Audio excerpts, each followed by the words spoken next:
Operation સિંદૂર દરમિયાન સૌથી ચર્ચાનું કેન્દ્ર રહ્યા છે ડ્રોન. ત્યારે રાજકોટ સૌરાષ્ટ્ર યુનિવર્સિટીની લેબમાં પણ ખાસ ડ્રોન બનાવવામાં આવ્યું છે. આ ડ્રોન છે તે સર્વેલન્સ ડ્રોન બનાવવામાં આવ્યું છે. આપ દ્રશ્યોમાં પણ જોઈ શકો છો કે જે રીતના આ ડ્રોન છે તે અત્યારે અહીંયા બનાવવામાં આવ્યું છે. છેલ્લા 2 વર્ષથી આ ડ્રોન બનાવવાની કામગીરી કરવામાં આવતી હતી. 5 લોકોની ટીમ દ્વારા જે છે એ સતત જે છે એ પ્રયાસો હાથ ધરવામાં આવ્યા હતા. ત્યારે આ ડ્રોન છે તે ખાસ કરીને સુરક્ષા તેમજ સુરક્ષા વિભાગ માટે ખૂબ જ મહત્ત્વનું આ ડ્રોન તે છે. ખાસ કરીને આપ દ્રશ્યોમાં પણ જોઈ શકો છો કે આ ડ્રોન છે તે અત્યારે રાજકોટની સૌરાષ્ટ્ર યુનિવર્સિટીમાં બનાવવામાં આવ્યું છે. એટલું જ નહીં, અહીંના તમામ પાર્ટ્સ છે તે માત્ર સૌરાષ્ટ્ર યુનિવર્સિટીમાં જે છે એ તૈયાર કરવામાં આવ્યા છે. હાલ જે રીતના વાત કરવામાં આવે તો આપણી સાથે જે ડ્રોન જેમણે બનાવ્યું છે, જેમના દ્વારા આખી મહેનત કરવામાં આવી છે, આપણે એમની સાથે પણ વાત કરીશું. શું કહેશો, આ ડ્રોન બનાવ્યું છે, કેટલો સમય લાગ્યો હતો, કેટલી મહેનત? અમે અરાઉન્ડ ડ્રોન ઇન્ડસ્ટ્રીમાં 2017થી છીએ અને અત્યારે છેલ્લા 2 વર્ષથી સ્ટ્રાઇટ ડાયનેમિક્સ કરીને અમે અહીંયા રાજકોટમાં કંપની સ્ટાર્ટ કરેલી છે. સો અમે છેલ્લા 2 વર્ષથી આ પ્રોજેક્ટ ઉપર કામ કરીએ છીએ. ખાસ કરીને આ જે છે આ ડ્રોન કયા પ્રકારનું ડ્રોન છે અને કઈ રીતના બનાવવામાં આવ્યું? સો અમે જે અત્યારે ટાર્ગેટ કરીએ છીએ એ માઇક્રો સર્વેલન્સ ડ્રોન્સ બનાવીએ છીએ કે જે ઓટોનોમીથી મદદથી એ ઇન્ડોર એન્વાયરમેન્ટમાં બી ફ્લાય કરી શકે છે. સો અત્યારે જે આપણે જોયું આ ડ્રોન આઉટડોર ઉડે છે, એ જ ડ્રોન આપણે ઘરની અંદર કે બિલ્ડિંગ્સની અંદર, હોસ્ટાઇલ બિલ્ડિંગ્સની અંદર બી સર્વેલન્સ માટે એને મોકલી શકીએ. સો એડવાન્સ્ડ રોબોટિક્સ ટેકનોલોજીનો ઉપયોગ અમે કરીને એ વસ્તુ એનેબલ કરીએ છીએ. ખાસ કઈ ટેકનોલોજી છે આ ડ્રોનમાં ઉપયોગમાં લેવાય? સો અમે અત્યારે આની અંદર આવતી જે કમ્યુનિકેશન છે, ફ્લાઇટ કંટ્રોલ છે, જેનું કમ્પ્યુટિંગ યુનિટ છે, એનું કેરિયર બોર્ડ્સ છે, એ બધી વસ્તુથી લઈને મિકેનિકલ, સોફ્ટવેર, એલ્ગોરિધમ્સ, એ બધું જ અમે અહીંયા વર્ક કરીને બનાવીએ છીએ, ડિઝાઇન કરીએ છીએ. અન્ય ડ્રોન કરતાની વિશેષતા શું કહી શકાય? જે જનરલી આપણે ડ્રોન્સ જોતા હોઈએ છીએ એ ડ્રોન્સ જીપીએસ કે પછી એની મદદથી નેવિગેટ કરતા હોઈએ છીએ. સો જે આવી રીતના વોર ટાઈમ સિનારીઓઝ હોય કે જ્યાં જીપીએસ જેમિંગ થતું હોય છે, સો એમાં એ ડ્રોન્સ ના સફળ હોય છે. અમે જે બનાવીએ છીએ એ જીપીએસ વગર બી ફ્લાય થઈ શકે. સો આપણે એ ડ્રોન્સને ઇન્ડોર્સ કે પછી આવી રીતના ઇલેક્ટ્રોનિક વોરફેરમાં જ્યાં એનિમી જીપીએસ જામિંગ યુઝ કરતા હોય એમાં બી આપણા ડ્રોન સક્સેસફુલી ફ્લાય થઈ શકે. આની અનેક ખાસિયતો છે. ખાસ કરીને આ ડ્રોન છે તે એક પણ પ્રકારના જીપીએસ કનેક્શન વગર ઉડી શકે છે.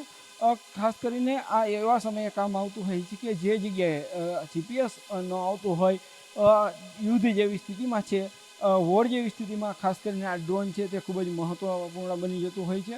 આ ઉપરાંત જે રીતના અત્યારે કહી શકાય કે આ ડ્રોન છે તે સર્વેલન્સ કરી રહ્યું છે. અલગ અલગ આમના જે છે મલ્ટિપલ પર્પઝ પણ જોવા મળી રહ્યા છે. અલગ અલગ ફાયદાઓ પણ જે છે આ ડ્રોન આના છે. ખાસ કરીને ઇન્ડોર એટલે કે જોઈ શકાય કે આ ડ્રોન છે તે અત્યારે સૌરાષ્ટ્ર યુનિવર્સિટીમાં જોવા મળી રહ્યું છે. આ ડ્રોનની બીજી ખાસિયત એ છે કે તે કોઈપણ પ્રકારના જે છે પાયલોટ વગર ઉડી શકે છે. માત્ર એક વખત તેમને ફ્લાય કરવાનો કમાન્ડ આપી દીધા બાદ તે છે તે ઓટોમેટિક જ જે છે એ સર્વે જે રીતના તેમાં પ્રોગ્રામિંગ કર્યું હોય છે તે પ્રમાણે જે છે એ સર્વે કરી શકતું હોય છે. ઓટોમેટિક જ આ ડ્રોન છે તે ઉડી અને અલગ અલગ જે છે વિભાગોનું રિસર્ચ કરી શકતું હોય છે. ખાસ કરીને અલગ અલગ ઘટનાઓ સમયે આ ડ્રોનનો વિશેષ ઉપયોગ થતો હોય છે. જ્યારે ઇન્ટરનલ સર્વે કરવાનો હોય, ઇન્ટરનલ સિક્યુરિટી પર્પઝ હોય, ત્યારે પણ આ જે છે ઇન્ડોર સિક્યુરિટી દરમિયાન પણ ખાસ કરીને આ ડ્રોનનો ઉપયોગ થતો હોય છે. અત્યારે આ દ્રશ્યોમાં પણ જોઈ શકો છો કે સૌરાષ્ટ્ર યુનિવર્સિટીનું આ ડ્રોન છે તે અત્યારે જે ફ્લાય કરી રહ્યું છે. સીધા સૌરાષ્ટ્ર યુનિવર્સિટી ખાતે છેલ્લા 2 વર્ષની મહેનત બાદ જે છે ખાસ આ ડ્રોન તૈયાર કરવામાં આવી રહ્યું છે. અલગ અલગ 5 લોકોની ટીમ છે તેમના દ્વારા ડ્રોન પર છેલ્લા 2 વર્ષથી મહેનત કરવામાં આવતી હતી અને હવે આ ડ્રોન છે તે બની ગયું છે. એટલે કે ક્યાંક ને કહી શકાય કે હવે ડ્રોન છે તે રાજકોટ શહેરમાં બની રહ્યું છે. માત્ર ડ્રોન જ નહીં, આ ડ્રોનની મોટર સહિતના જે ઇક્વિપમેન્ટ છે તે તમામ ઇક્વિપમેન્ટ છે તે સૌરાષ્ટ્ર યુનિવર્સિટીમાં અત્યારે બની રહ્યા છે. 2 વર્ષથી ડ્રોન બનાવ્યો છે અને અમારું મેઇન ટાર્ગેટ છે કે જીપીએસ ડિનાઇડ કન્ડિશનમાં પણ ડ્રોન ઉડી શકાય. ફોર એક્ઝામ્પલ ઇન્ડોર્સ છે, સર્વેલન્સ માટે છે, કોઈ જીપીએસ જ્યાં ના આવતું હોય ત્યાં તો એ કન્ડિશનમાં જીપીએસ ડિનાઇડ માટે અત્યારના ટ્રેન્ડમાં છે. તો અમે અત્યારના જે હાર્ડવેર છે, પીસીબી છે, ડિઝાઇન છે, એ બધું અમે કસ્ટમ અહીંયા જ બનાવીએ છીએ. અમારી હાર્ડવેર ટીમ છે અને અમારી સોફ્ટવેર ટીમ છે જે સોફ્ટવેર ઉપર વર્ક કરે છે જીપીએસ ડિનાઇટમાં ઉડવા માટે. ડ્રોનમાંથી ઓલમોસ્ટ બધા જ પાર્ટ્સ આપણે અહીંયા બનેલા છે. એમની જે મોટર છે એ પણ આપણે અહીંયા ઇન્ડરપ્રો ડાયનામિક્સ વાળા છે એ લોકોએ બનાવેલી છે મોટર્સ. એની સાથે સાથે જે આખું ડિઝાઇન થયેલું છે એ પણ એ લોકોએ ખુદ કરેલું છે સ્ટ્રાઇક ડાયનામિક્સ વાળાએ. અને બ્લેડ્સ છે એ એમને બહારથી લીધેલી હોય છે. બાકીની બધી જ વસ્તુ એમને અહીંયા જ આખું ડિઝાઇન કરી તૈયાર કરેલું છે. છેલ્લા 1.5 વર્ષથી એ લોકો અહીંયા કામ કરે છે.